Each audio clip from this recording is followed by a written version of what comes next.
Welcome to the Life Triumphant by James Allen, where we embark on a journey of self-discovery and empowerment. In this audiobook, Allen explores the profound truth that the conqueror within creates a victorious existence. Through timeless wisdom and practical insights, he reveals the keys to unlocking our inner power and living a life of triumph. Join us as we delve into the depths of personal transformation, uncovering the secrets to overcoming obstacles and manifesting our deepest desires. If you're ready to unlock your inner conqueror and create a victorious existence, don't forget to subscribe for more empowering content. Forward. Every being lives in his own mental world. His joys and sorrows are the creations of his own mind, and are dependent upon the mind for their existence. In the midst of the world, darkened with many sins and sorrows, in which the majority live, there abides another world, lighted up with shining virtues and unpolluted joy, in which the perfect ones live. This world can be found and entered, and the way to it is by self-control and moral excellence. It is the world of the perfect life, and it rightly belongs to man, who is not complete until crowned with perfection. The perfect life is not the faraway, impossible thing that men who are in darkness imagine it to be.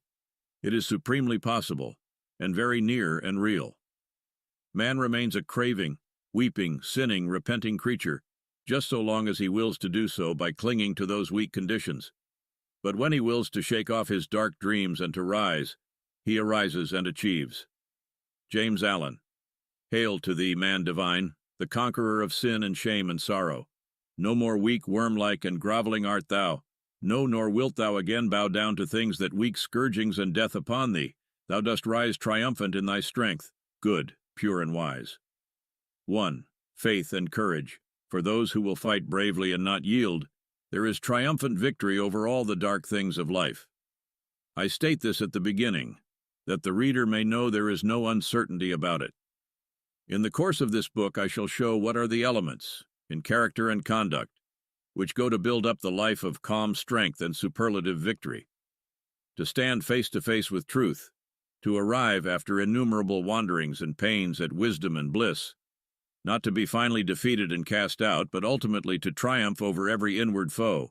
Such is man's divine destiny, such his glorious goal, and this every saint, sage, and savior has declared.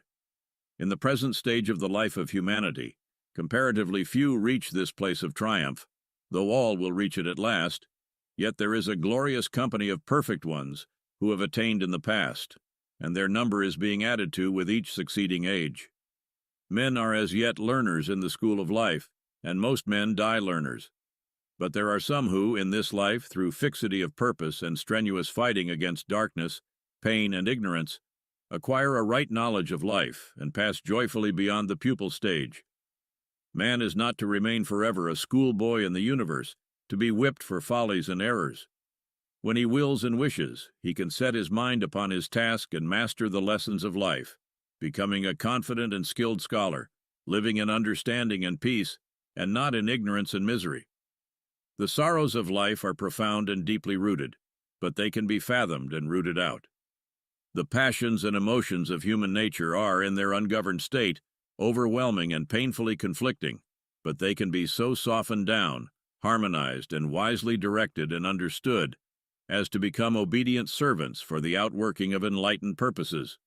The difficulties of life are great, its battle fierce, and its wished-for issues are uncertain and elusive, so much so that every hour men and women are breaking down under the strain. Yet these conditions have no objective and arbitrary existence.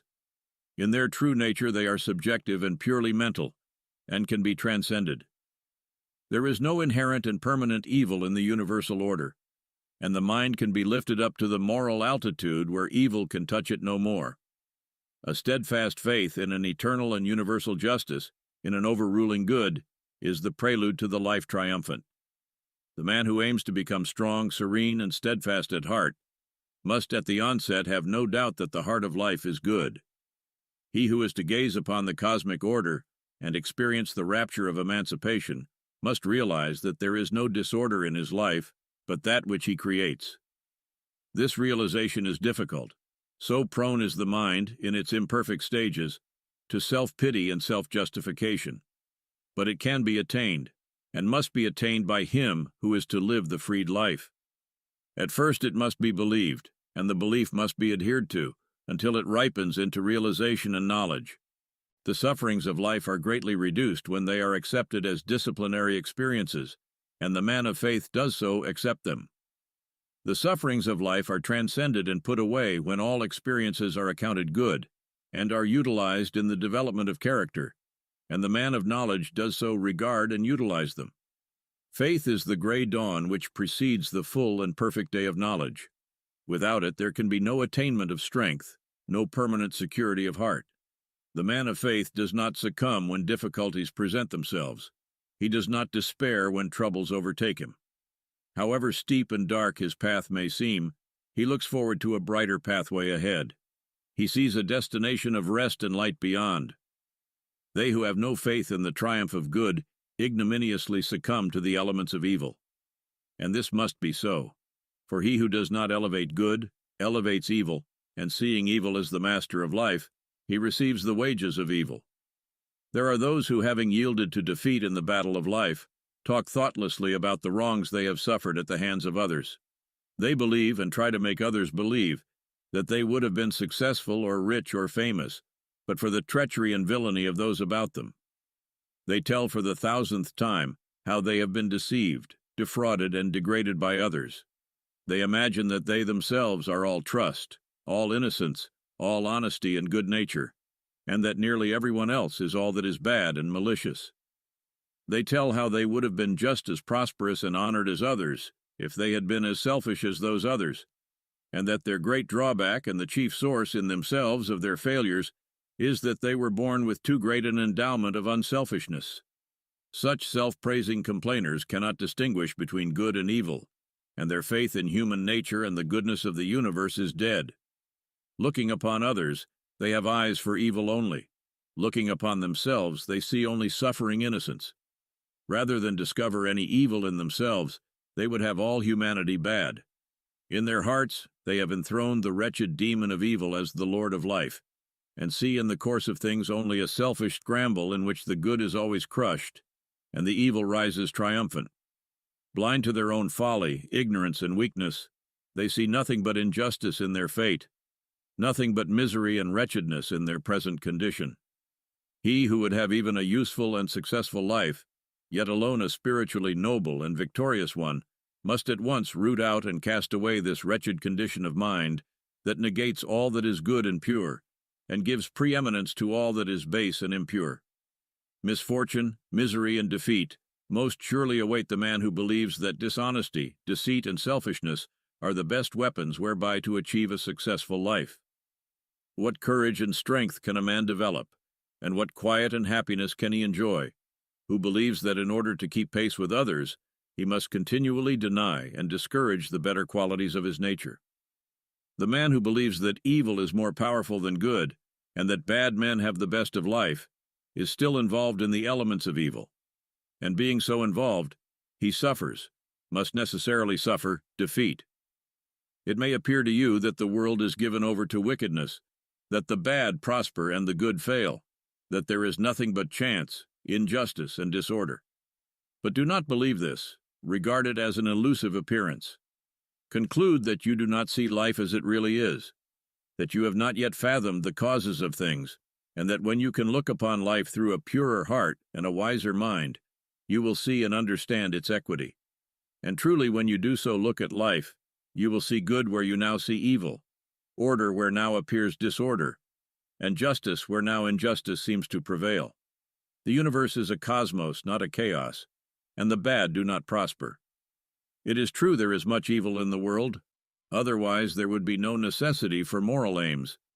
But there is also much misery in the world, and the evil and misery are related as cause and effect. It is equally true that there is much good in the world, and much abiding gladness, and the good and gladness are related as cause and effect. He who has acquired that faith in the power and supremacy of good, which no apparent injustice, no amount of suffering, and no catastrophe can shake, will pass through all emergencies, all trials and difficulties, with a sublime courage that defies the demons of doubt and despair. He may not succeed in all his plans, He may even encounter much failure. But when he fails, it will be that he may frame nobler purposes and ascend to higher achievements. He will only fail in order to reach a success greater than that of which he first dreamed. His life cannot be a failure. Some of its details will fail, but this will be but the breaking of weak links in the chain of character and events, in order that the whole may be made more strong and complete. There is an animal courage which can calmly face the fire of an enemy in battle, or the fierce rage of beasts, but which fails in the battle of life and breaks down when confronted with the beasts that rage within one's own heart. It requires a higher, diviner courage to remain calm in the hour of deprivation and calamity than in the heat of battle, to overcome self than to overcome another. And this diviner courage is the companion of faith. A mere theological belief, commonly confused with faith, will not avail. Beliefs about God, Jesus, creation, etc., are merely surface opinions, derived chiefly from custom, which do not reach down to the real life of a man and have no power to bestow faith. Such beliefs may accompany faith, but they are distinct from it. Frequently, those who hold most tenaciously to particular beliefs about God, Jesus, and the Bible are most lacking in faith. That is, they give way to complaint, despondency, and grief immediately after some petty trouble overtakes them. If one is given to irritability, anxiety, hopelessness, and lamentations over the simple things of life, let him know that, in spite of his religious belief or metaphysical philosophy, he lacks faith. For where faith is, there is courage, there is fortitude, there is steadfastness and strength. The opinions of men are lightly to be considered, for they are changing with every new breeze of thought. They have very little part in the reality of things, being the bubbles of a surface effervescence. But behind all opinions there is the same human heart. The godless are they who are goodless, even though they may be members of churches and make a great profession of faith in God. The godly are they who are goodly, even though they make no profession of religion. The complainers and bewailers are the faithless and unbelieving. Those who deny or belittle the power of good, and in their lives and actions affirm and magnify the power of evil, are the only real atheists. Faith bestows that sublime courage that rises superior to the petty and selfish disappointments and troubles of life, that acknowledges no defeat except as a step to victory, that is strong to endure, patient to wait, and energetic to struggle. It perceives the benign law of truth in all things, and is assured of the final triumph of the heart and the kingly power of the mind. Light up, then, the lamp of faith in your heart, and walk through the darkness guided by its illuminating rays. Its light is dim, and cannot be compared with the sunlight brilliance of knowledge, but it suffices to lead one safely through the mists of doubt and the black darkness of despair, along the narrow, thorny ways of sickness and sorrow, and over the treacherous plains of temptation and uncertainty. It enables man to ward off and outstrip the foul beasts that rage in the jungle of his heart, and to reach safely the open plains of a pure life, and the mountain levels of conquest where the dim light of faith is no longer needed. For leaving behind him all the darkness, all the doubt, error, and sorrow, he enters into a new consciousness, and upon a higher round of life, works and acts and lives, self-contained and peaceful, in the full and glorious light of knowledge. 2. Manliness, womanliness, and sincerity. Before a man can be truly godly, he must be manly. Before a woman can be truly godly, she must be womanly. There can be no true goodness apart from moral strength. Simpering, pretense, artificial behavior, flatteries, insincerities, and smiling hypocrisies, let these things be forever destroyed and banished from our minds. Evil is inherently weak, ineffectual, and cowardly.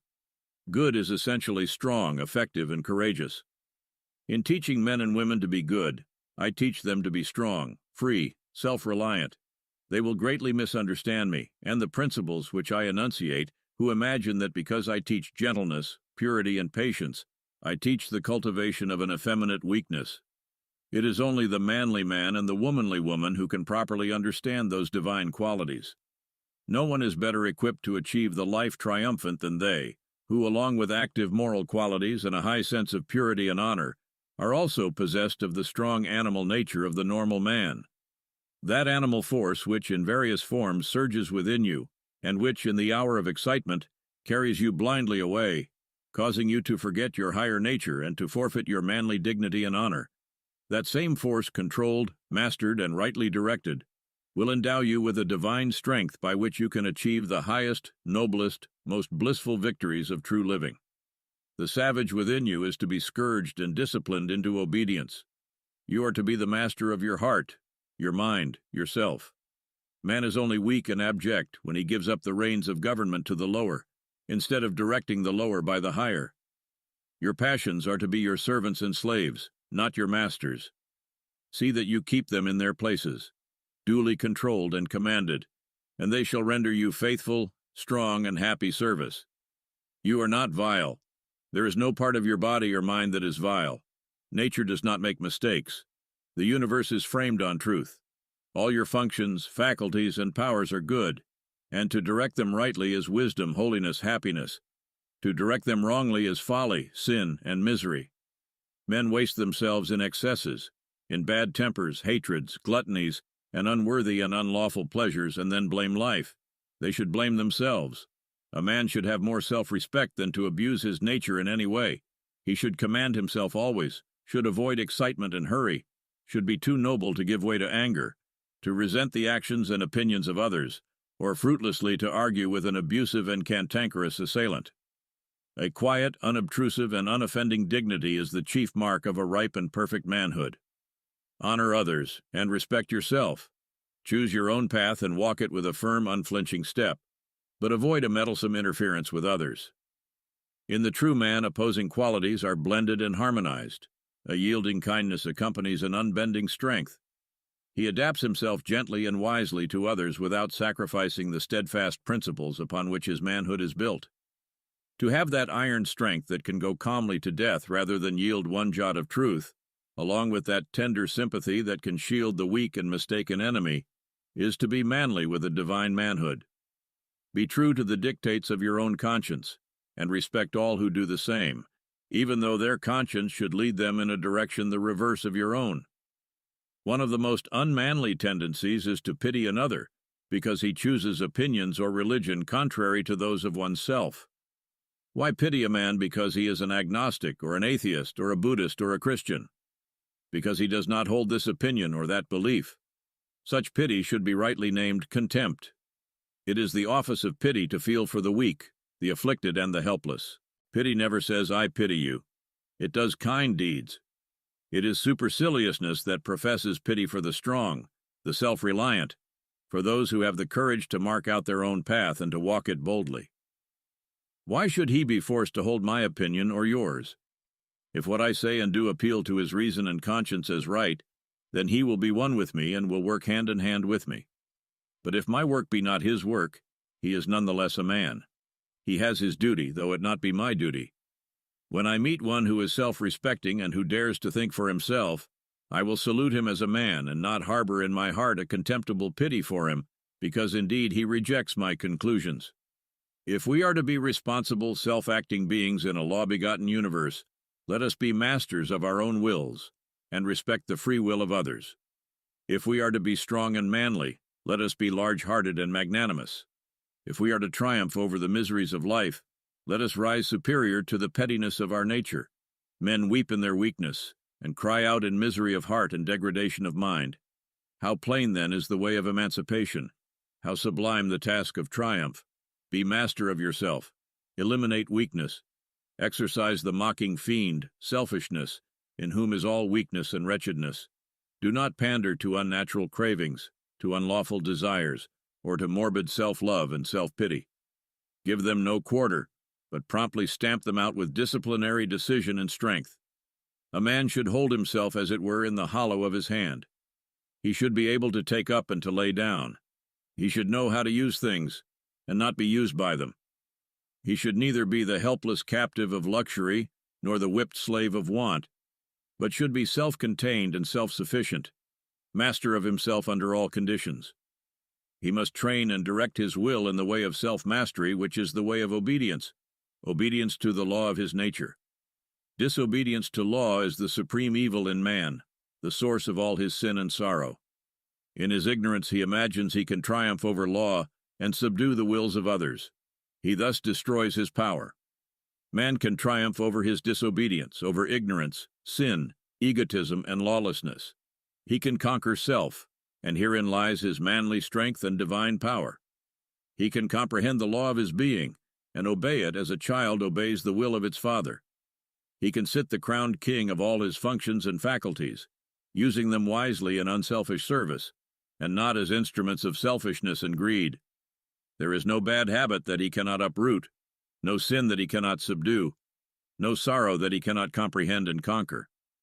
Let a man then know his worth and keep things under his feet. Let him not peep or steal, or skulk up and down with the air of a charity boy or an interloper, in the world which exists for him. A manly self-reliance is not only compatible with, but is the accompaniment of, a divine humility. A man is only arrogant and egotistic when he usurps authority over others. He cannot claim nor exercise too great an authority over himself. Strong self-command with gentle consideration for others combine to make the truly manly man. To begin with, a man must be honest, upright, sincere. Deceit is the blindest folly. Hypocrisy is the weakest thing on earth. In trying to deceive others, a man most of all deceives himself. A man should be so free from guile, meanness, and deceit as to be able to look everybody in the face with a clear, open, unflinching gaze, free from shame and confusion, and with no inward shrinking or misgivings. Without sincerity, a man is but a hollow mask, and whatsoever work he attempts to do, it will be lifeless and ineffectual. Out of a hollow vessel, nothing but the sound of hollowness can come, and from insincerity nothing but empty words can proceed. Many are not consciously hypocrites, yet fall victims thoughtlessly to little insincerities which undermine happiness and destroy the moral fabric of their character. Some of these people go regularly to their place of worship. They pray daily, year after year, for a purer heart and life, yet come from their devotions to vilify an enemy, or worse still, to ridicule or slander an absent friend for whom, when they meet him or her, they will have nothing but smiles and smooth words. The pitiful part of it is that they are totally unconscious of their insincerity, and when their friends desert them, they speak complainingly of the faithlessness and hollowness of the world, and of people generally, and tell you sadly that there are no true friends in this world. Truly, for such there are no abiding friendships, for insincerity, even if not seen, is felt, and those who are incapable of bestowing trust and truth cannot receive it. Be true to others, and others will be true to you. Think well of an enemy, and defend the absent friend. If you have lost faith in human nature, discover where you have gone wrong yourself. In the Confucian Code of Morals, sincerity is one of the 5 great virtues, and Confucius thus speaks of it. It is sincerity which places a crown upon your lives.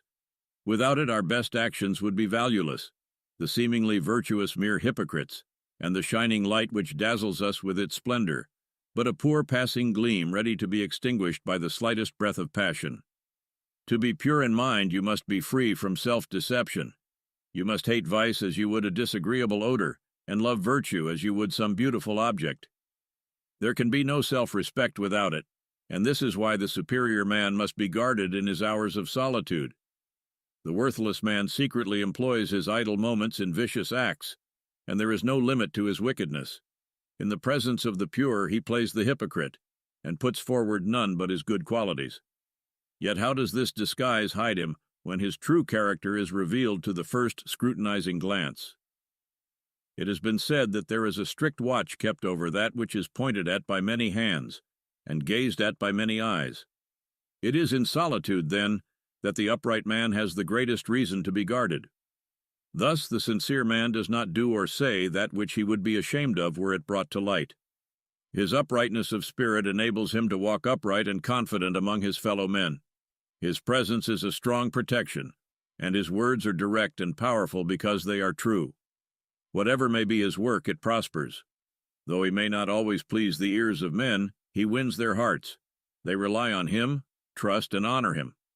Courage, self-reliance, sincerity, generosity, and kindness, these are the virtues which constitute a robust manhood. Without them, a man is but clay in the hands of circumstances, a weak, wavering thing that cannot rise into the freedom and joy of a true life. Every young man should cultivate and foster these virtues, And as he succeeds in living them, will he prepare to achieve the life triumphant? I see coming upon the earth a new race of men and women, men who will be men indeed, strong, upright, noble, too wise to stoop to anger, uncleanness, strife, and hatred, women who would be women indeed, gentle, truthful, pure, too compassionate to stoop to gossip, slander, and deception. From their loins will proceed superior beings of the same noble type, and the dark fiends of error and evil will fall back at their approach. These noble men and women will regenerate the earth. They will dignify man and vindicate nature, restoring humanity to love, happiness, and peace, and the life of victory over sin and sorrow will be established in the earth. 3. Energy and power. How wonderful is the universal energy, never tiring, inexhaustible, and apparently eternal in its operation. It moves in atom and in star, informing the fleeting shapes of tune with its restless, glowing, pulsating power. Man is a portion of this creative energy, and in him it manifests through a combination of mental faculties, as affection, passion, intelligence, morality, reason, understanding, and wisdom. He is not merely a blind conductor of energy, but he consciously uses, controls, and directs it. Slowly but with certainty is he gaining control of the forces without and is making them do obedient service. And just as surely will he gain control of the forces within, the subtle energies of thought, and direct them into channels of harmony and happiness. Man's true place in the cosmos is that of a king, not a slave, a commander under the law of good, and not a helpless tool in the reign of evil. His own body and mind are the dual dominion over which he is to reign, a lord of truth, the master of himself, the wise user and controller of his store of pure, eternal, creative energy. Let him walk the earth unashamed, strong, valiant, tender, and kind, no longer prostrate in self-abasement, but walking erect in the dignity of perfect manhood, not groveling in selfishness and remorse, nor crying for pardon and mercy, but standing firm and free in the sublime majesty of a sinless life. Long has man regarded himself as vile, weak, and unworthy, and has been content to remain so. But in the new era which has just now burst upon the world, he is to make a glorious discovery that he is pure, powerful, and noble when he rises up and wills. The rising up is not against any outward enemy, not against neighbor, nor governments, nor laws, nor spirits, nor principalities, but against the ignorance, folly, and misery which beset him in the dominion of his own mind. For it is only by ignorance and folly that man is slavish. By knowledge and wisdom his kingdom is restored. Let them who will preach man's weakness and helplessness, but I will teach his strength and power. I write for men, not for babes, for those who are eager to learn and earnest to achieve, for those who will put away, for the world's good, a petty personal indulgence, a selfish desire, a mean thought, and live on as though it were not, without craving and regret. The truth is not for the frivolous and the thoughtless. The life triumphant is not for triflers and loiterers. Man is a master. If he were not, he could not act contrary to law. Thus his so-called weakness is an indication of strength. His sin is the inversion of his capacity for holiness. For what is his weakness and sin but misdirected energy, misapplied power? In this sense, the wrongdoer is strong, not weak, but he is ignorant, and exerts his strength in wrong directions instead of right, against the law of things instead of with it. Suffering is the recoil of misdirected strength. The bad man becomes good by reversing his conduct. If you are weeping over your sins, cease to commit those sins and establish yourself in their opposing virtues. It is thus that weakness is converted into strength, helplessness into power, and suffering into bliss. By turning his energies from the old channels of vice and directing them into the new channels of virtue, the sinner becomes a saint. While the universal energy may be unlimited, in particular forms its sum is strictly limited. A man is possessed of a given amount of energy, and he can use it or misuse it, can conserve and concentrate it or dissipate and disperse it. Power is concentrated energy. Wisdom is that energy adapted to beneficent ends. He is the man of influence and power who directs all his energies towards one great purpose, and patiently works and waits for its fulfillment, sacrificing his desires in other and more pleasant directions. He is the man of folly and weakness who, thinking chiefly of pleasure, gratifies the desire of the hour, or follows the whim and impulse of the moment, and so drifts thoughtlessly into peevishness and poverty of mind. The energy used in one direction is not available for use in other directions. This is a universal law both in mind and matter. Emerson calls it the law of compensation. Gain in a given direction necessitates loss in its opposite direction. The force placed in one scale is deducted from the other scale. Nature is always endeavoring to strike a balance. The energy which is dissipated in idleness is not given to work. The pleasure seeker cannot also be a truth seeker. The force wasted in a fit of bad temper is drawn from the man's store of virtue, particularly the virtue of patience. Spiritually, this law of compensation is the law of sacrifice. Selfish pleasure must be sacrificed if purity is to be gained. Hatred must be yielded up if love is to be acquired. Vice must be renounced if virtue is to be embraced. Earnest men soon discover that if they are to accomplish anything that is successful, strong, and enduring, in worldly, intellectual, or spiritual channels, they must curb their desires and sacrifice much that seems sweet. Yea, even much that seems important. Hobbies, bodily and mental indulgences, enticing companionships, alluring pleasures, and all work that does not tend to some central purpose in his life must be sacrificed by the man of strong resolve. He opens his eyes to the fact that time and energy are strictly limited, and so he economizes the one and concentrates the other. Foolish men waste their energies in swinish ease and gluttonous indulgence, in frivolous pleasures and empty talk, in hateful thoughts and irritable outbursts of passion, in vain controversy and meddlesome interference. They then complain that many are more fortunately equipped than they are for a useful, successful, or great life, and they envy their honored neighbor who has sacrificed self to duty and has devoted all his energies to the faithful performance of the business of his life. He who is just speaks the truth and does what is his own business. Him the world will hold dear. Let a man attend to his own business, concentrating all his energies upon the perfect accomplishment of the task of his life, not stepping aside to condemn or interfere with the duties of others, and he will find life simple, strong, and happy. The universe is girt with goodness and strength, and it protects the strong and the good. Evil and weakness are self-destructive. Dissipation is annihilation. All nature loves strength. I see no inherent cruelty in the survival of the fittest. It is a spiritual as well as a natural law. The stronger qualities of the beast are the fittest to evolve a higher type. The nobler moral qualities in man are his emancipators, and it is well that they should dominate and ultimately crush out the ignoble tendencies. Most certain it is that he who gives dominion to the lower courts destruction and does not survive, either in the struggle of life without or the battle of truth within. The life given to the lower is lost to the higher. Yea, it is finally lost also to the lower, and so all is lost, for evil is ultimately nothingness.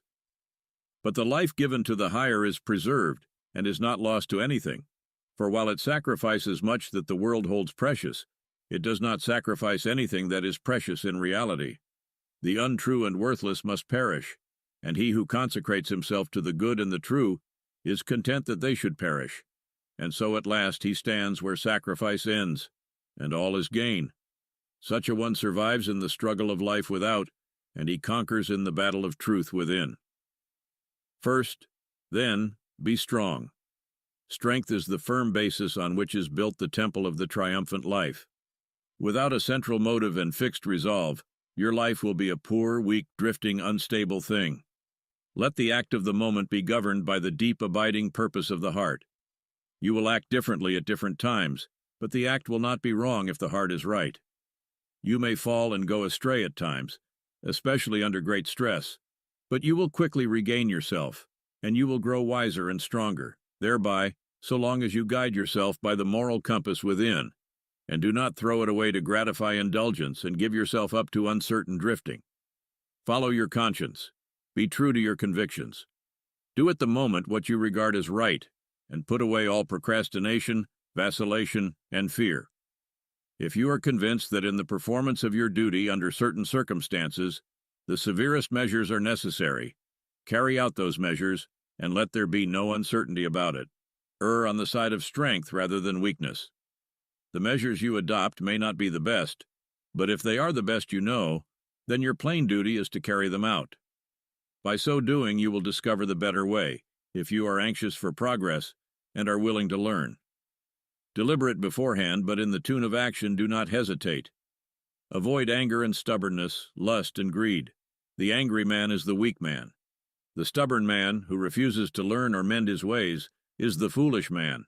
He grows old in folly, and gray hairs do not bring him reverence or honor. The sensualist has energy for pleasure only, and reserves none for manliness and self-respect. The greedy man is blind to the nobility of human nature and the glory of a true life. He spends his energies in perpetuating the miseries of hell, instead of enjoying the happiness of heaven. Your strength is with you, and you can spend it in burrowing downward or in climbing upward. You can dissipate it in selfishness or conserve it in goodness. The same energy will enable you to become a beast or a god. The course along which you direct it will determine its effect. Do not think the thought, "My mind is weak," but convert weakness into strength and energy into power by redirecting your mental forces. Turn your thoughts into noble channels. Put away vain longings and foolish regrets. Abolish complaint and self-condolence, and have no dalliance with evil. Lift your face upward. Rise up in your divine strength, and spurn from your mind and life all meanness and weakness. Do not live the false life of a whining slave, but live the true life of a conquering master. 4. Self-control and happiness. When mental energy is allowed to follow the line of least resistance and to fall into easy channels, it is called weakness. When it is gathered, focused, and forced into upward and different directions, it becomes power. And this concentration of energy and acquisition of power is brought about by means of self-control. In speaking of self-control, one is easily misunderstood. It should not be associated with a destructive repression, but with a constructive expression. The process is not one of death, but of life. It is a divine and masterly transmutation in which the weak is converted into the strong, the coarse into the fine, and the base into the noble, in which virtue takes the place of vice, and dark passion is lost in bright intellectuality. The man who merely smothers up and hides away his real nature, without any higher object in view than to create a good impression upon others concerning his character, is practicing hypocrisy and not self-control. As the mechanic transmutes coal into gas and water into steam, and then concentrates and utilizes the finer forces for the comfort and convenience of others, so the man who intellectually practices self-control transmutes his lower inclinations into the finer qualities of intelligence and mortality to the increase of his own and the world's happiness. A man is happy, wise, and great in the measure that he controls himself. He is wretched, foolish, and mean in the measure that he allows his animal nature to dominate his thoughts and actions. He who controls himself controls his life, his circumstances, his destiny, and wherever he goes, he carries his happiness with him as an abiding possession. He who does not control himself is controlled by passions, by his circumstances, and his fate. And if he cannot gratify the desire of the moment, he is disappointed and miserable. He depends for his fitful happiness on external things. There is no force in the universe which can be annihilated or lost. Energy is transformed, but not destroyed. To shut the door on old and bad habits is to open it to new and better ones. Renunciation precedes regeneration. Every self-indulgence, every forbidden pleasure, every hateful thought renounced is transformed into something more purely and permanently beautiful. Where debilitating excitements are cut off, there spring up rejuvenating joys. The seed dies that the flower may appear. The grub perishes, but the dragonfly comes forth. Truly, the transformation is not instantaneous, nor is the transition a pleasant and painless process. Nature demands effort and patience as the price of growth. In the march of progress, every victory is contested with struggle and pain, but the victory is achieved and it abides. The struggle passes. The pain is temporary only.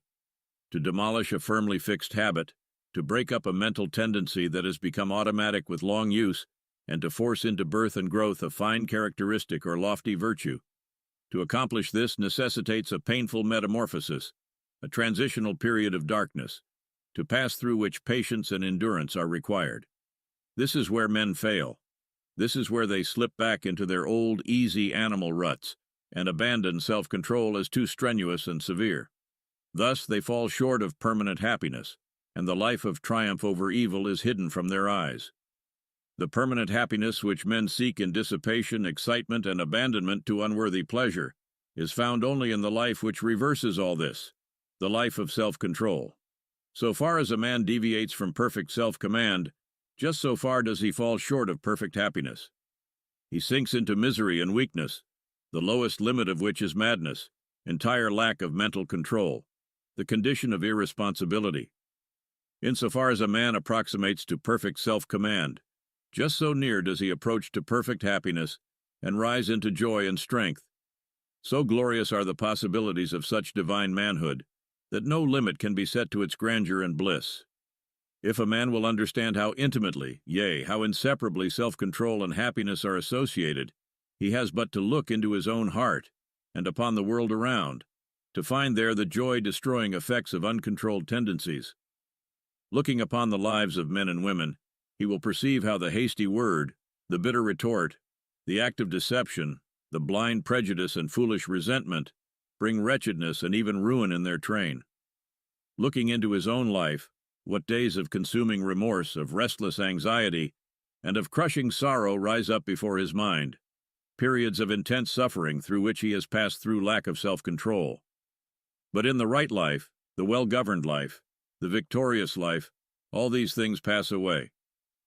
New conditions obtain, and purer, more spiritual instruments are employed for the achievements of happy ends. There is no more remorse because there is no more wrongdoing.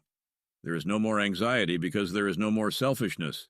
There is no more sorrow because truth is the source of action. The much desired thing which self pursues with breathless and uncontrolled eagerness, yet fails to overtake, comes unbidden, and begs to be admitted to him who works and waits in perfect self-command. Hatred, impatience, greed, self-indulgence, vain ambitions and blind desires, the instruments by which self shapes its ill-finished existence, what clumsy tools they are, and how ignorant and unskillful are they who employ them. Love, patience, kindness, self-discipline, transmuted ambitions, and chastened desires, instruments of truth, by which is shaped a well-finished existence, what perfect tools they are, and how wise and skillful are they who use them. Whatsoever is gained by feverish haste and selfish desire is attained in fuller measure by quietness and renunciation. Nature will not be hastened. She brings all perfection in due season. Truth will not be commanded. He has his conditions and must be obeyed. Nothing is more superfluous than haste and anger. A man has to learn he cannot command things, but that he can command himself, that he cannot coerce the wills of others, but that he can mold and master his own will, and things serve him who serve truth. People seek guidance of him who is master of himself. It is a little understood yet simple and profound truth that the man who cannot command himself under the severest external stress is unfit to guide others or to control affairs. It is the fundamental principle in the moral and political teachings of Confucius that before attempting to govern affairs, a man should learn to govern himself. Men who habitually give way, under pressure, to hysterical suspicions, outbursts of resentment, and explosions of anger are unfit for weighty responsibilities and lofty duties, and usually fail, sooner or later, even in the ordinary duties of life, such as the management of their own family or business.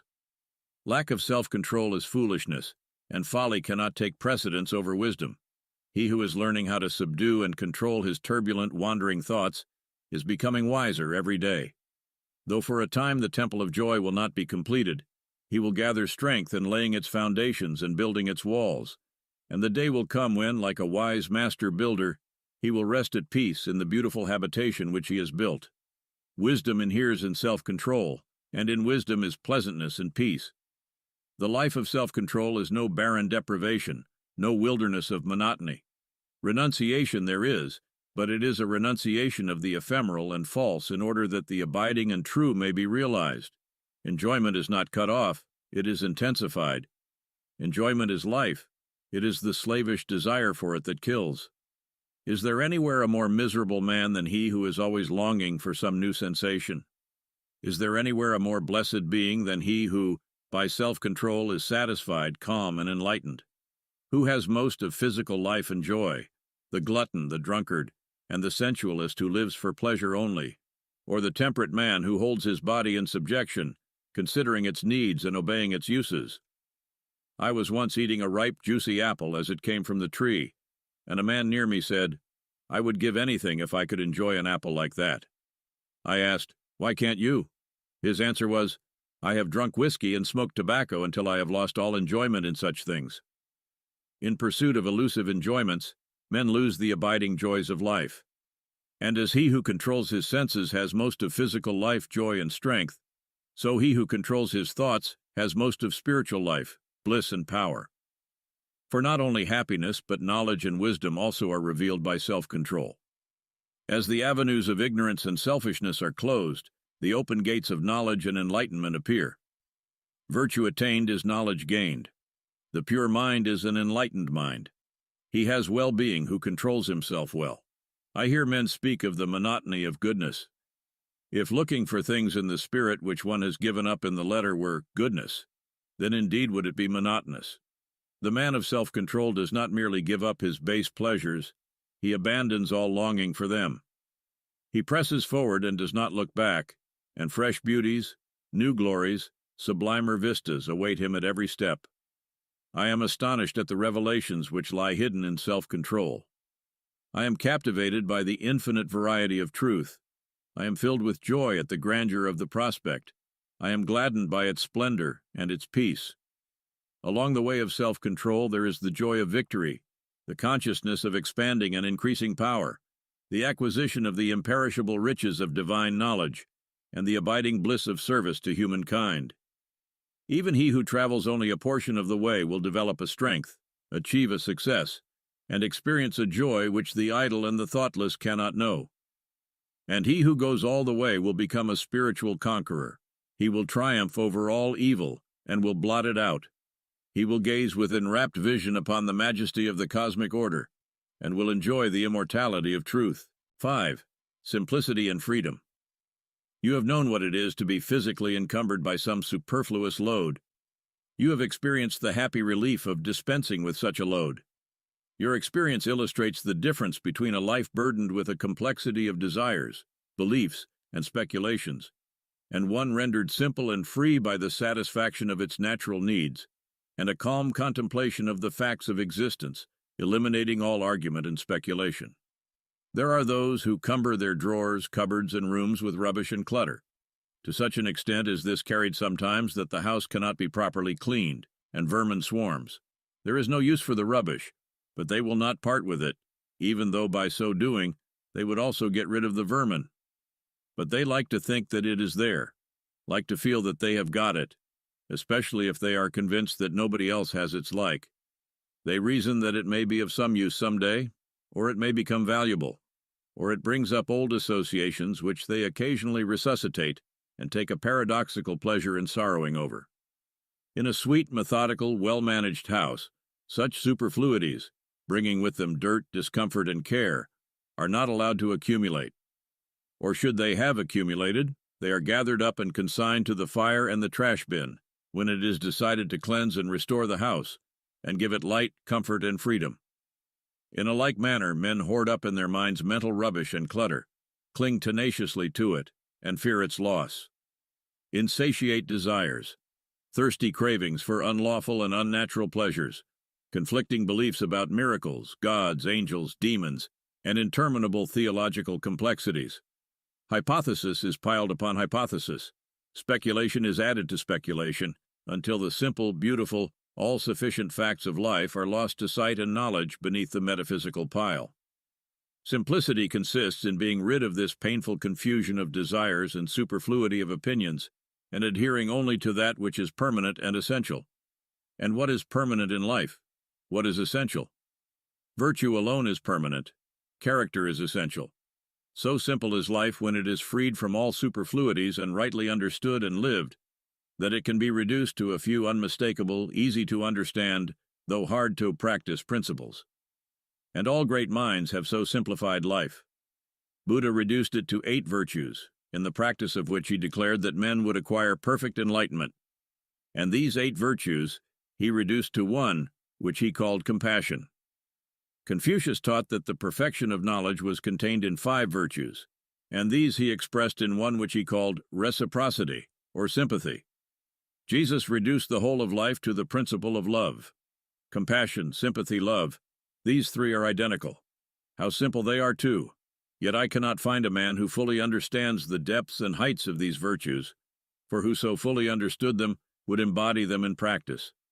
He would be complete, perfect, divine. There would be nothing lacking in him of knowledge, virtue, and wisdom. It is only when a man sets earnestly to work to order his life in accordance with the simple precepts of virtue that he discovers what piles of mental rubbish he has hoarded up, and which he is now compelled to throw away. The exactions, too, which such a course of conduct make upon his faith, endurance, patience, kindness, humility, reason, and strength of will, are, until the mind approaches the necessary condition of purity and simplicity, painful in their severity. The clearing out process, whether of one's mind, home, or place of business, is not a light and easy one, but it ends in comfort and repose. All complexities of detail, whether in things material or mental, are reducible to a few fundamental laws or principles by virtue of which they exist and are regulated. Wise men govern their lives by a few simple rules. A life governed by the central principle of love will be found to be divinely consistent in all its details. Every thought, word, act will fall into proper place, and there will be no conflict and confusion. What? Asked the learned man of the Buddhist saint, who had acquired a wide reputation for sanctity and wisdom. What is the most fundamental thing in Buddhism? The saint replied, the most fundamental thing in Buddhism is to cease from evil and to learn to do good. I did not ask you, said the learned man, to tell me what every child of 3 knows. I want you to tell me what is the most profound, the most subtle, and the most important thing in Buddhism. The most profound, the most subtle, the most important thing in Buddhism, said the saint, is to cease from evil and to learn to do well.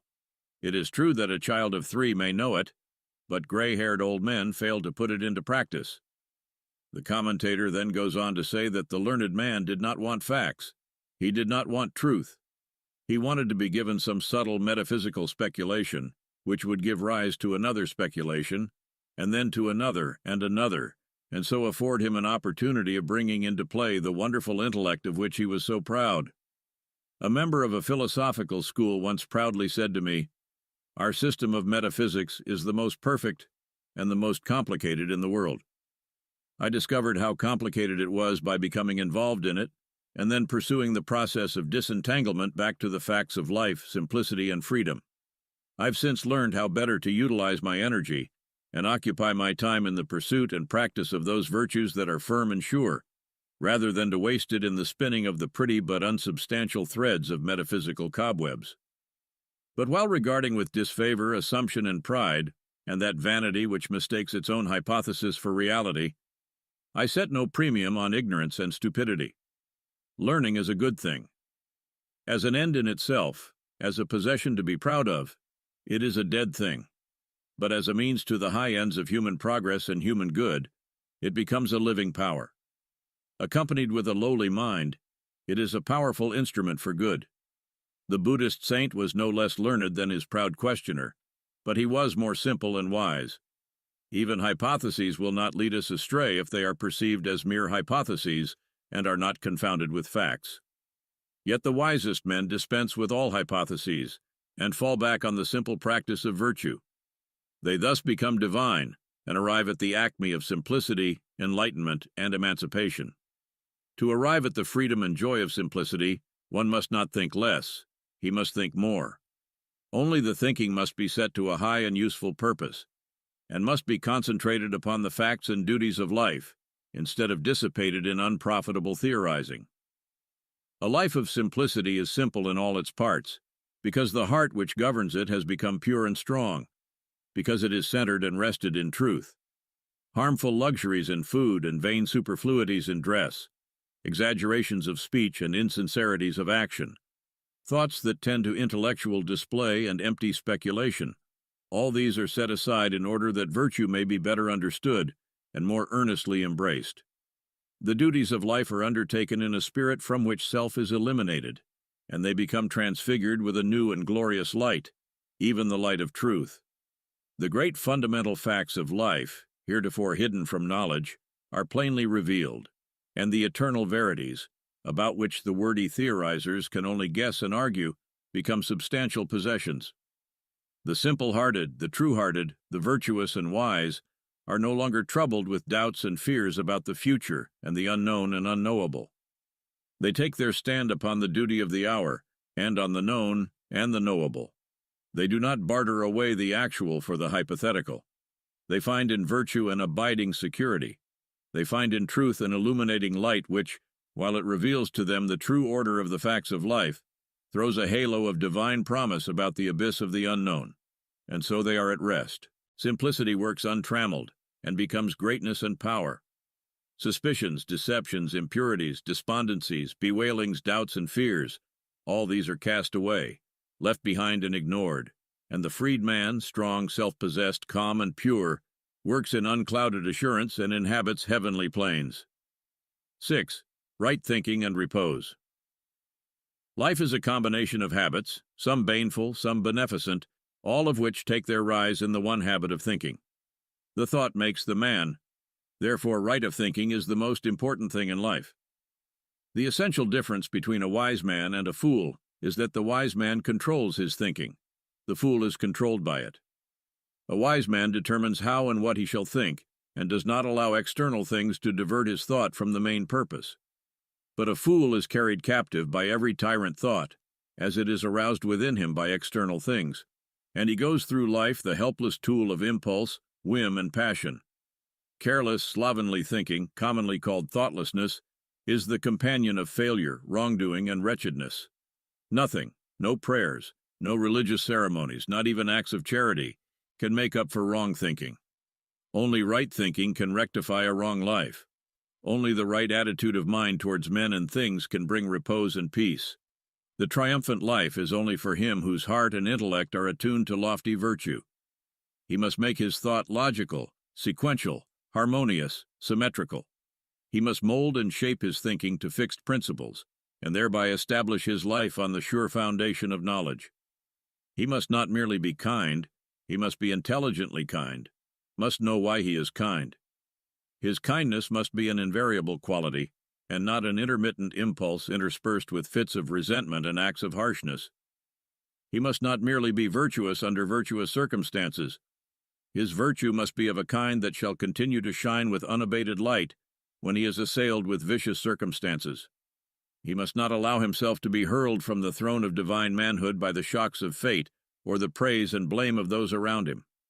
Virtue must be his abiding habitation, his refuge from the whirlwind and the storm. And virtue is not only of the heart, it is of the intellect also, and without this virtue of the intellect, the virtue of the heart is imperiled. Reason, like passion, has its vices. Metaphysical speculations are the riot of the intellect, as sensuality is the riot of the affections. The highest flights of speculation, pleasing as they are, reveal no place of rest, and the strained mind must return to facts and moral principles to find that truth which it seeks. As the soaring bird returns for refuge and rest to its nest in the rock, so must the speculative thinker return to the rock of virtue for surety and peace. The intellect must be trained to comprehend the principles of virtue, and to understand all that is involved in their practice. Its energies must be restrained from wasteful indulgence in vain subtleties, and be directed in the path of righteousness and the way of wisdom. The thinker must distinguish in his own mind between reality and assumption. He must discover the extent of his actual knowledge. He must know what he knows. He must also know what he does not know. He must learn to discriminate between belief and knowledge, error and truth. In his search for the right attitude of mind which perceives truth and works out a wise and radiant life, he must be more logical than logic, more merciless in exposing the errors of his own mind than the most sarcastic logician is in exposing the errors of the minds of others. After pursuing this course of discrimination for a short time, he will be astonished to find how small is the extent of his actual knowledge. Yet he will be gladdened by its possession, for small as it is the pure gold of knowledge. And what is better to have a few grains of gold hidden away in tons of ore, where it is useless, or to extract the gold and throw away the ore? As the miner sifts away bushels of dull earth to find the sparkling diamond, So the spiritual miner, the true thinker, sifts away from his mind the accumulation of opinions, beliefs, speculations, and assumptions, to find the bright jewel of truth which bestows upon its possessor wisdom and enlightenment. And the concentrated knowledge which is ultimately brought to light by this sifting process is found to be so closely akin to virtue that it cannot be divided from it, cannot be set apart as something different. In his search for knowledge, Socrates discovered virtue. The divine maxims of the great teachers are maxims of virtue. When knowledge is separated from virtue, wisdom is lost. What a man practices that he knows, what he does not practice that he does not know. A man may write treatises or preach sermons on love, but if he treats his family harshly or thinks spitefully of his enemy, what knowledge has he concerning love? In the heart of the man of knowledge there dwells a silent and abiding compassion that shames the fine words of the noisy theorist. He only knows what peace is whose heart is free from hatred, who lives in peace with all. Cunning definitions of virtue only serve to deepen ignorance when they proceed from vice-stained lips. Knowledge has a deeper source than the mere memorizing of information. That knowledge is divine, which proceeds from acquaintance with virtue. The humility which purges the intellect of its empty opinions and vain assumptions also fortifies it with a searching insight and invincible power. There is a divine logic which is indistinguished from love. The reply, "He that is without sin among you, let him cast the first stone," is unanswerable logic. It is also perfect love. The wrong thinker is known by his vices. The right thinker is known by his virtues. Troubles and unrest assail the mind of the wrong thinker, and he experiences no abiding repose. He imagines that others can injure, snub, cheat, degrade, and ruin him. Knowing nothing of the protection of virtue, he seeks the protection of self, and takes refuge in suspicion, spite, resentment, and retaliation, and is burnt in the fire of his own vices. When slandered, he slanders in return. When accused, he recriminates. When assailed, he turns upon his adversary with double fierceness. "I have been treated unjustly," exclaims the wrong thinker, and then abandons himself to resentment and misery. Having no insight and unable to distinguish evil from good, he cannot see that his own evil, and not his neighbor's, is the cause of all his trouble. The right thinker is not concerned with thoughts about self and self-protection, and the wrong actions of others towards him cannot cause him trouble or unrest. He cannot think, "This man has wronged me." He perceives that no wrong can reach him, but by his own evil deeds. He understands that his welfare is at his own hands, and thus none but himself can rob him of repose. Virtue is his protection, and retaliation is foreign to him. He holds himself steadfastly in peace, and resentment cannot enter his heart. Temptation does not find him unprepared, and it assails in vain the strong citadel of his mind. Abiding in virtue, he abides in strength and peace. The right thinker has discovered and acquired the right attitude of mind toward men and things, the attitude of a profound and loving repose. And this is not resignation, it is wisdom. It is not indifference, but watchful and penetrating insight. He has comprehended the facts of life. He sees things as they are. He does not overlook the particulars of life, but reads them in the light of cosmic law, sees them in their right relations as portions of the universal scheme. He sees the universe is upheld by justice. He watches but does not engage in the petty quarrels and fleeting strifes of men. He cannot be partisan. His sympathy is with all. He cannot favor one portion more than another. He knows that good will ultimately conquer in the world, as it has conquered in individuals, that there is a sense in which good already conquers, for evil defeats itself. Good is not defeated, justice is not set aside. Whatever man may do, justice reigns, and its eternal throne cannot be assailed and threatened, much less conquered and overthrown. This is the source of the true thinker's abiding repose. Having become righteous, he perceives the righteous law. Having acquired love, he understands the eternal love. Having conquered evil, he knows that good is supreme.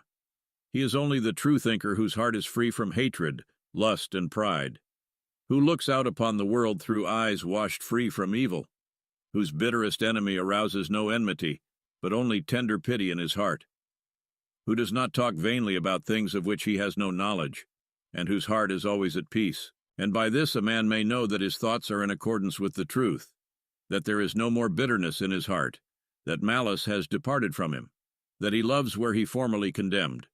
A man may be learned, but if he is not wise, he will not be a true thinker.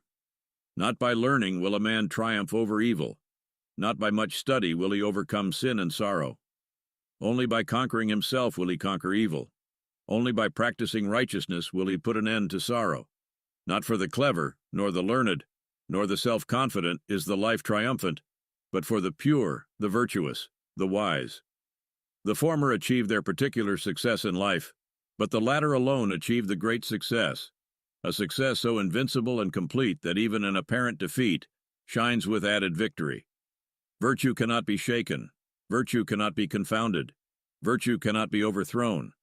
He who thinks in accordance with virtue, who acts righteously, whose mind is the servant of truth, he it is who conquers in life and in death. For virtue must triumph, and righteousness and truth are the pillars of the universe. 7. Calmness and resource. He who has truth is always self-possessed. Hurry and excitement, anxiety and fear have no place in the purified mind and the true life. Self-conquest results in perpetual calm. Calmness is the radiant light which adds a luster to all the virtues. Like the nimbus round the head of the saint, it surrounds virtue with its shining halo. Without calmness, a man's greatest strength is but a kind of exaggerated weakness. Where is a man's spiritual strength? Where indeed is his ordinary manly strength, who loses his balance with almost every petty disturbance from without? And what enduring influence can a man have who forgets himself in sinful abandonment or unseemly rage in the hour of temptation and crisis? The virtuous put a check upon themselves and set a watch upon their passions and emotions. In this way they gain possession of the mind and gradually acquire calmness. And as they acquire calmness, they acquire influence, power, greatness, abiding joy, and fullness and completeness of life. Those who do not put a check upon themselves, whose emotions and passions are their masters, who crave excitement and race after unholy pleasures, these are not yet fit for a life of joyful victory, and can neither appreciate nor receive the beautiful jewel of calmness. Such may pray for peace with their lips, but they do not desire it in their hearts. Or the word peace may only mean to them another kind of periodic pleasure which they desire to enjoy. In the life of calm, there are no fitful periods of sinful excitement followed by reactionary hours of sorrow and remorse. There are no foolish elations followed by equally foolish depressions, no degrading actions followed by misery and loss of self-respect. All these things are put away, and what remains is truth, and truth is forever encircled with peace. The calm life is new, unbroken bliss. Duties which are irksome to the ungoverned are things of joy to the calm man. Indeed, in the calm life, the word duty receives a new meaning. It is no longer opposed to happiness, but it is one with happiness. The calm man, the right-seeing man, cannot separate joy from duty. Such separation belongs to the mind and life of the pleasure hunter and lover of excitement. Calmness is difficult to attain because men cling blindly to the lower disturbances of the mind for the passing pleasure which these disturbances afford. Even sorrow is sometimes selfishly gloated over as a kind of occasional luxury. But though difficult to attain, the way which leads to its attainment is simple. It consists of abandoning all those excitements and disturbances which are opposed to it, and fortifying oneself in these steadfast virtues, which do not change with changing events and circumstances, which have no violent reactions, and which therefore bestow perpetual satisfaction and abiding peace. He only finds peace who conquers himself, who strives day by day after self-possession, greater self-control, greater calmness of mind. One can only be a joy to himself and a blessing to others in the measure that he has command of himself, and such self-command is gained only by persistent practice. A man must conquer his weaknesses by daily effort. He must understand them and study how to eliminate them from his character. If he continues to strive, not giving way, he will gradually become victorious. Each little victory gained, though there is a sense in which no victory can be called little, will be so much more calmness acquired and added to his character as an eternal possession. He will thus make himself strong, capable, and blessed, fit to perform his duties faultlessly, and to meet all events with an untroubled spirit. But even if he does not, in this life, reach that supreme calm which no shock can disturb, he will become sufficiently self-possessed and pure to enable him to fight the battle of life fearlessly and to leave the world a little richer for having known the goodness of his presence. By constantly overcoming self, a man gains a knowledge of the subtle intricacies of his mind, and it is this divine knowledge which enables him to become established in calmness. Without self-knowledge, there can be no abiding peace of mind, and those who are carried away by tempestuous passions cannot approach the holy place where calmness reigns. The weak man is like one who, having mounted a fiery steed, allows it to run away with him and carry him whithersoever it wills. The strong man is like one who, having mounted the steed, governs it with a masterly hand, and makes it go in whatever direction and at whatever speed he commands. Calmness is the crowning beauty of a character that has become, or is becoming, divine, and is restful and peace-giving to all who come in contact with it. Those who are still in their weakness and doubt find the presence of the calm mind restful to their troubled minds, inspiring to their faltering feet, and rich with healing and comfort in the hour of sorrow. For he who is strong to overcome self is strong to help others. He who has conquered soul weariness is strong to help the weary on the way. That calmness of mind which is not disturbed or overthrown by trials and emergencies, or by the accusations, slanders, and misrepresentations of others, is born of great spiritual strength. It is the true indication of an enlightened and wise understanding. The calm mind is the exalted mind. Divinely gentle and externally strong is that man who does not lose his serenity, nor forget his peace when falsehoods and indignities are heaped upon him. Such calmness is the perfect flower of self-control. It has been slowly and laboriously gained by patiently passing through the fires of suffering, by subjecting the mind to a long process of purification. The calm man has discovered the spring of both happiness and knowledge within himself, and it is a spring that can never run dry. His powers are at his full command, and there is no limit to his resources.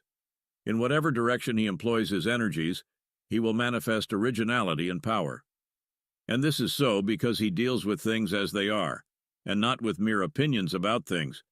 If he has any opinions left, he is no longer enamored of them, but sees them as they are, mere opinions, and therefore of no intrinsic value. He has abolished egotism, and by obedience to law has become one with the power in nature and the universe. His resources are untrammeled by selfishness, his energies unhindered by pride. There is a sense in which he has ceased to regard anything as his own. Even his virtues belong to truth, and not exclusively to his person.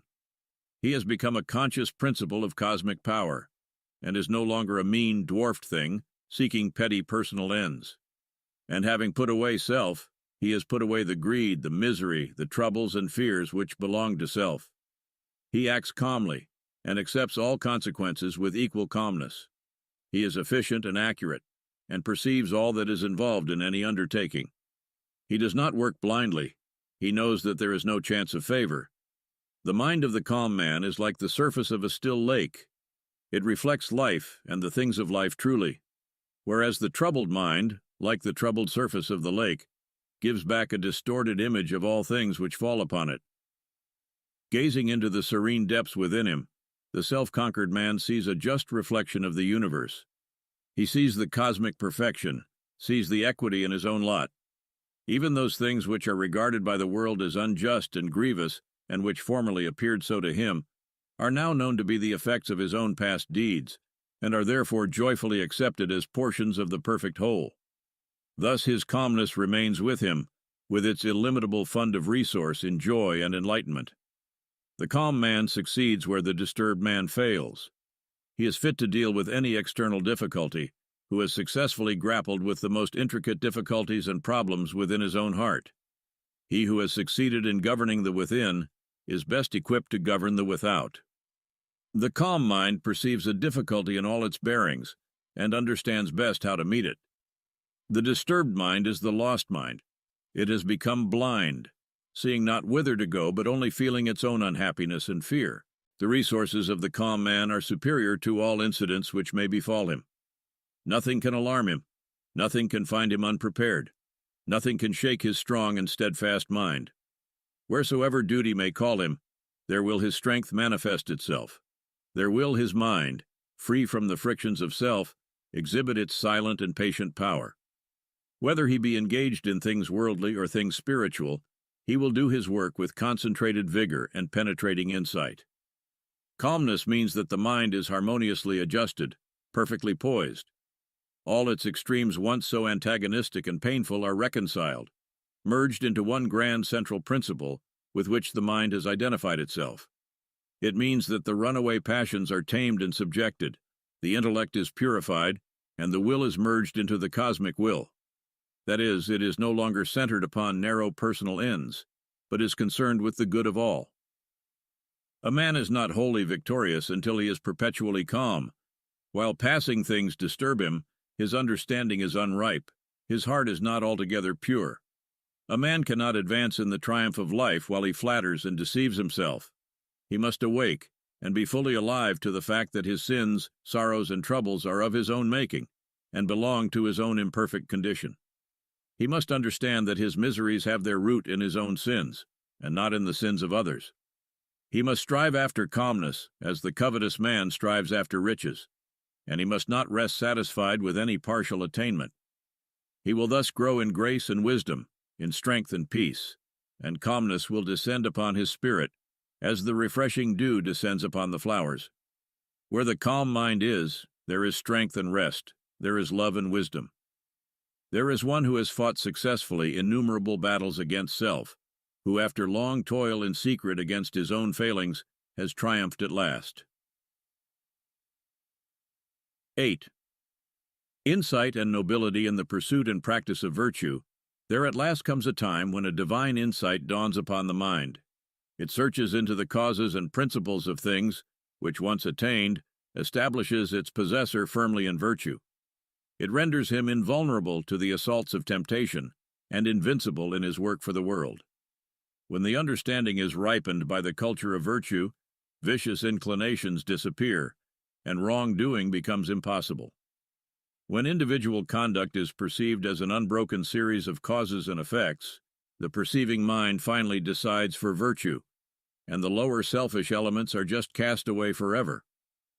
Until a man perceives the just law which operates in human life, whatever virtue he may manifest at any given time, he is not firmly established in nobility of character, he is not fully armored with righteousness, and is not safely lodged in his final refuge. Not having acquired that perfect insight which knows good and evil, and which perceives the effects of all deeds both good and bad, he breaks down when assailed by temptation at those points in his character which are not well fortified, those which have, so far, dimmed his spiritual insight and barred him from perfect vision. By thus breaking down, he discovers that within which has hindered him, and by setting to work to remove the hindrance, he ascends still higher in the scale of virtue, and approaches nearer to the perfect insight into the true order of life which makes a man divine. Under certain circumstances, a man, held in restraint by the influence of friends, by custom and environment, and not by his own inherent purity and strength, will appear to have, and may believe he possesses, a virtue of which he knows nothing in reality. And his lack of such virtue only appears when all outward restraints are withdrawn, and under temptation, the concealed weakness and vice make themselves manifest. On the other hand, the man of superior virtue will seem, in a familiar environment, to be much the same as his weaker fellows, and his virtue will not be apparent to those about him. But when he is suddenly brought in contact with great temptations or extraordinary events, his latent virtue appears in all its beauty and strength. Insight destroys the dominion of evil, and reveals the faultless operation of the good law. The man of perfect insight cannot sin, because he fully understands the nature of good and evil. And it is impossible for one who knows good and evil, in all their ramifications of cause and effect, to choose the evil and reject the good. Just as the sane man would not choose ashes in preference to food, so the spiritually awakened man would not choose evil in preference to good.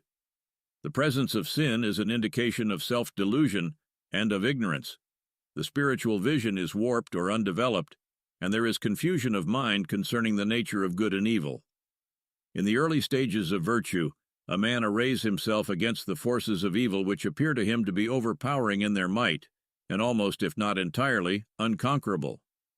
But with the advent of insight, a new light is thrown upon the nature of things, and evil appears as it actually is: a small, dark, powerless thing, a mere negation, and not a formidable force or combination of forces. The man of insight knows that the root of evil is ignorance, and not an intelligent power, and that all sin and suffering proceed therefrom.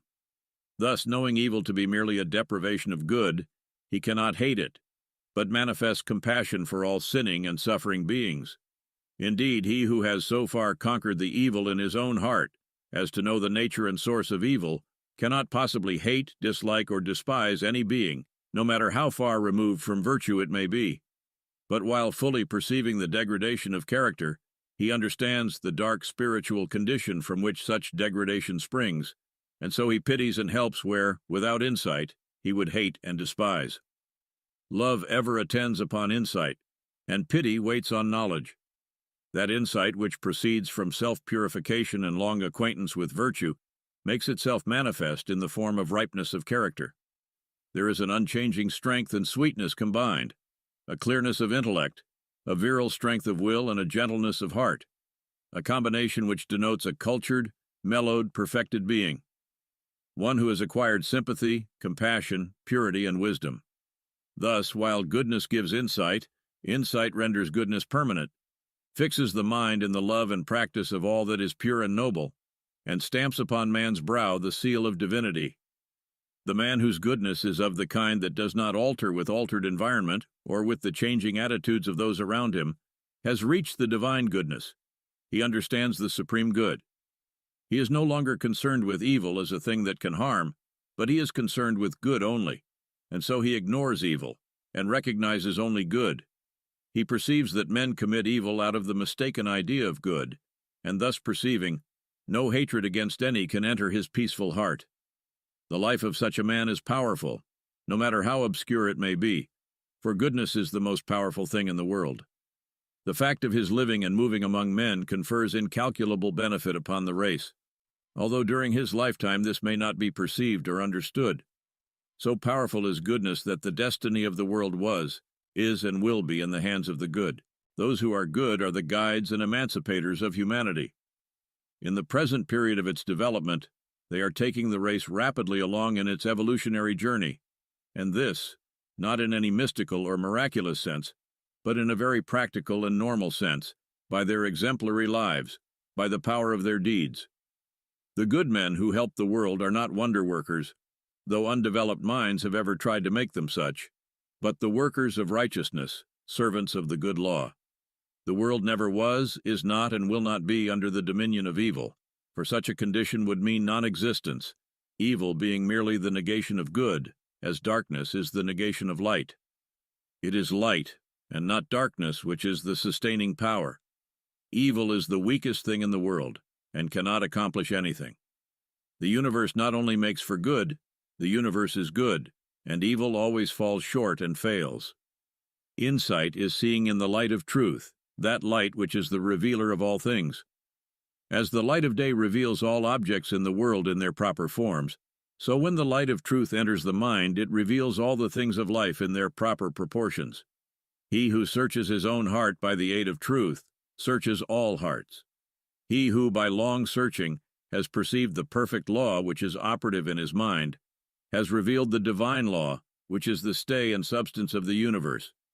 Insight disperses error and puts an end to superstition. Sin is the only error. Men attack each other's beliefs and remain in ignorance. When they get rid of their own sins, they will become enlightened. Superstition springs from sin. Looking through darkened eyes, men see evil things which are delusions of ignorance. Conceiving in their hearts unlawful things, their imagination is troubled with monsters and terrors which have no existence in reality. Where there is pure insight, there is no fear. Devils, demons, wrathful and jealous gods, vampires and evil spirits, and all the hideous host of the ideological monsters have vanished from the universe along with the feverish nightmare which gave them birth. And before the rapt gaze of the purified one there spreads a universe of orderly beauty and inviolate law. The man of insight lives in the beatific vision of the saints, not as a fleeting experience in a moment of exceptional purity, but as a constant, normal condition of mind. He has completed his long journey through self and sorrow, and is at peace. He has conquered and is glad. He sees all the sin, misery, and pain that are in the world more plainly and vividly than other men. But he now sees it as it is in its cause, inception, growth, and fruitage, not as it appeared to him when he was blindly involved in it, and his mind was distorted by impurities. He watches the growth of beings, from the immature to the mature, through periods of change and pain, with tender compassion and solicitude, as the mother watches the growth of her child through the helpless period of its infancy. He sees justice operating in all things. While men are waxing wrathful over the triumph of wrong, he knows that wrong has not triumphed, but is brought to naught. He sees the overruling right which, though concealed from worldly eyes, remains forever unshaken. He sees the littleness, the puny weakness, the blind folly of evil as compared with the majesty, the invincible power, and the all-seeing wisdom of good. And thus, knowing and seeing, his mind is finally fixed in that which is good. He is devoted to truth, and his delight is in the doing of righteousness. When insight is born in the mind, reality stands revealed, not a metaphysical reality distinct from the universe, not a speculative reality other than the things of life, but the reality of the universe itself, the reality of things in themselves. Insight is triumphant over change and decay, for it perceives the abiding in change, the eternal in the transient, the immortal in the things which pass away. And herein is the meaning of that fixed nobility of character of the saints and sages, and superlatively, of the great teachers of the race, that they perceive and abide in reality. They know life in its completion. They understand and obey the righteous law. Having conquered self, they have conquered all delusions. Have triumphed over sin, they have triumphed over sorrow. Having purified themselves, they see the perfect cosmos. He who chooses the right, the pure, the good, and clings to them through all misunderstandings, insults, and defeat, reaches at last the place of insight, and his eyes open upon the world of truth. Then his painful discipline is ended. The lower conditions no more affect him or cause him sorrow. Purity and joy abide with him, and the universe again rejoices in the triumph of good, and hails another conqueror. 9. Man the master by the mastery of self. A distinct form of consciousness is evolved which some would call divine. It is distinguished from that ordinary human consciousness which craves personal advantages and gratifications on the one hand, and is involved in remorse and sorrow on the other. This divine consciousness concerns itself with humanity and the universe, with eternal verities, with righteousness, wisdom, and truth, and not with pleasures, protection, and preservation of the personality. Not that personal pleasure is destroyed, but that it is no longer craved and sought. It no longer takes a foremost place. It is purified, and it is received as the effect of right thought and action, and is no longer an end in itself. In divine consciousness there is neither sin nor sorrow. Even the sense of sin has passed away, and the true order and purpose of life being revealed, no cause is found for lamentation. Jesus called this state of consciousness the kingdom of heaven. Buddha named it nirvana. Lao Tzu's term for it was Tao. Emerson refers to it as the oversoul, and Dr. Bucke calls it cosmic consciousness in his valuable work bearing that title. The ordinary human consciousness is self-consciousness. Self, the personality, is placed before everything else. There are ceaseless anxieties and fears concerning the self. Its possible loss is thought to be the most grievous calamity, and its eternal preservation the most important thing in the universe. In divine consciousness, all this has passed away. Self has disappeared.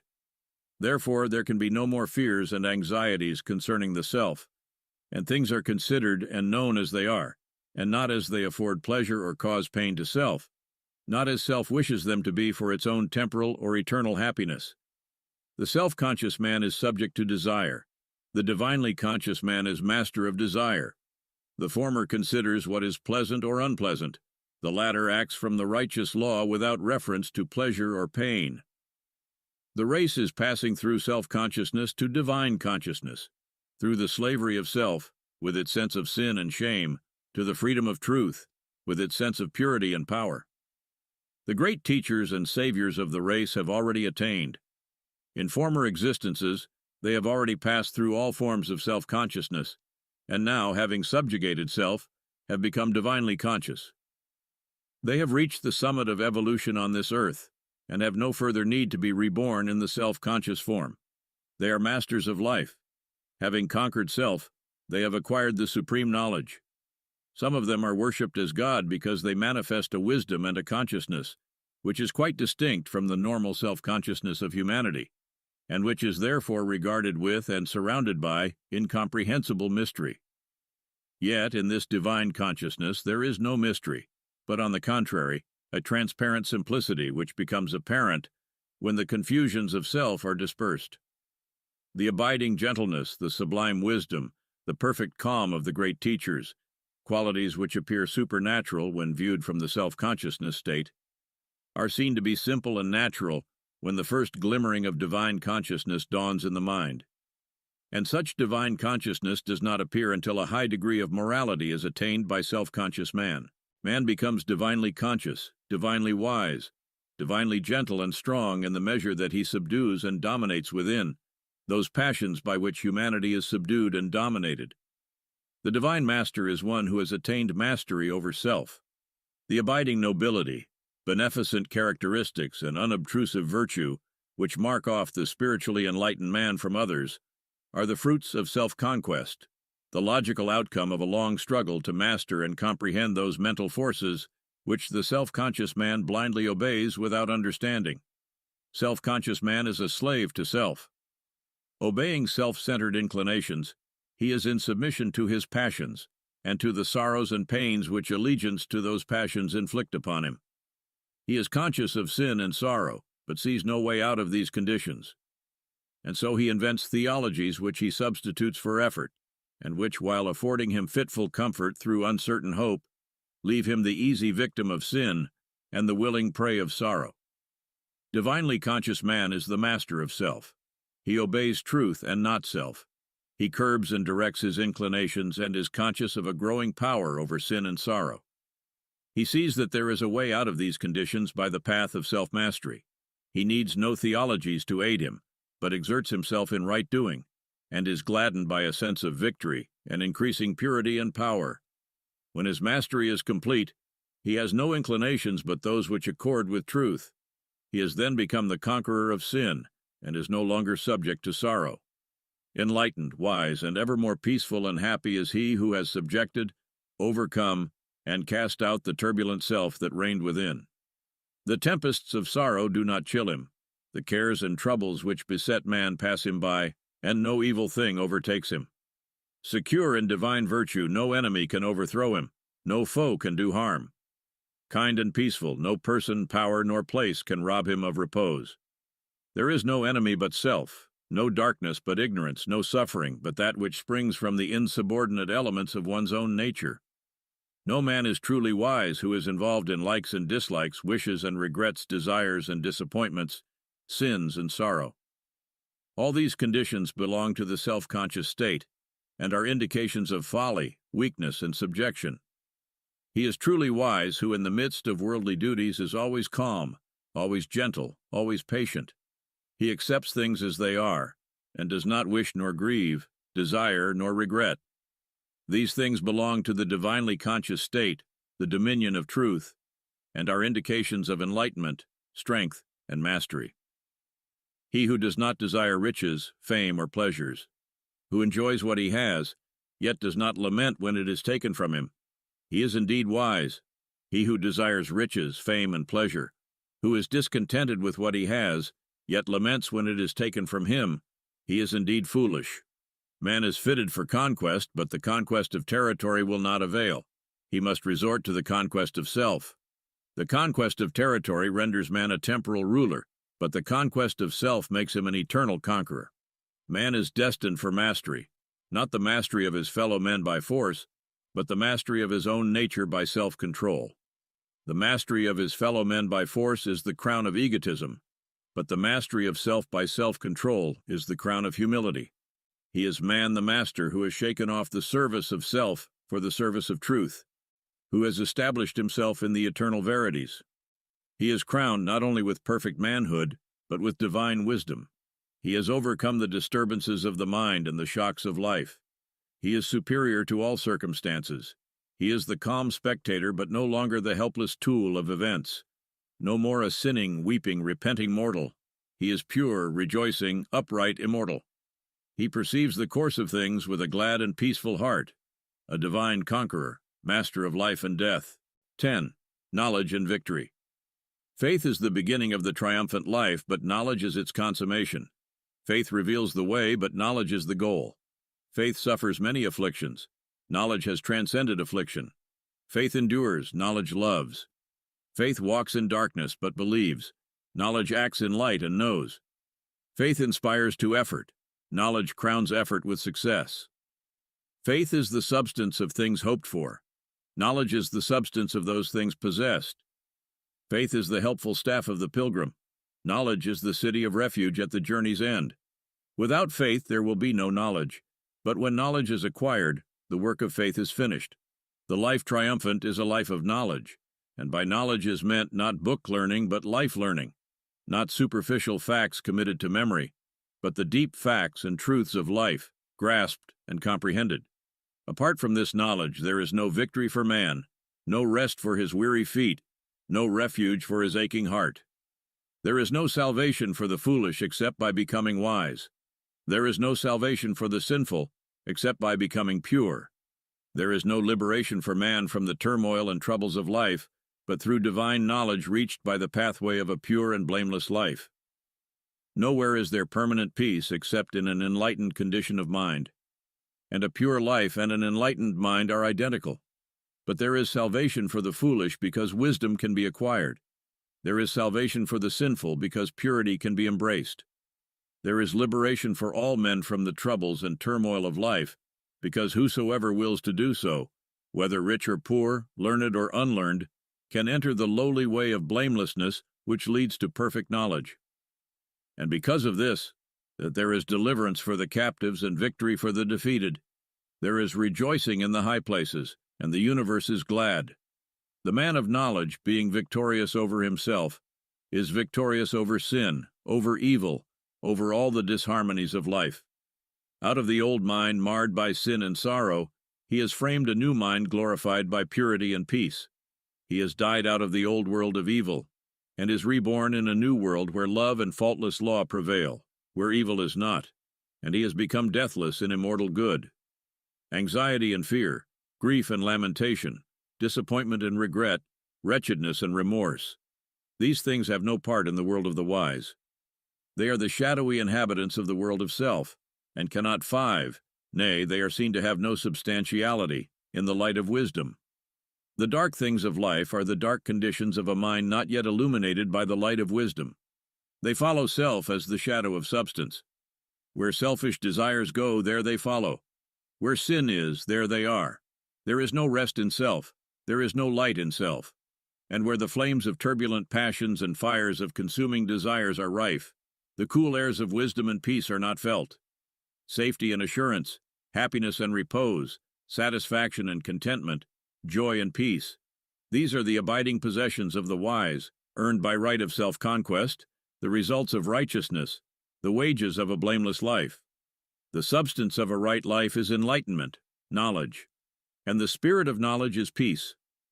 To be victorious over self in all the issues of life is to know life as it is in reality, and not as it appears in the nightmare of self. It is to be in peace in all passages, and not to be stricken with trouble and grief in the common happenings of life.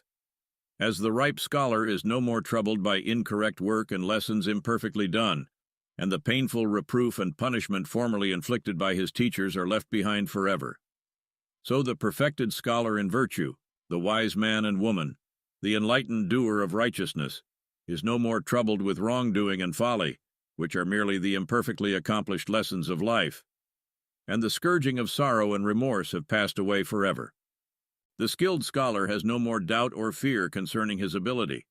He has overcome and dispersed the ignorance of his intellect. He has attained to learning, and he knows that he has attained. And he so knows because, having undergone innumerable tests in the forms of lessons and examinations, He has at last proved his skill by passing successfully through the severest tests of scholarship, and now he no longer fears but rejoices when severe tests are applied to prove his ability. He is capable, confident, and glad.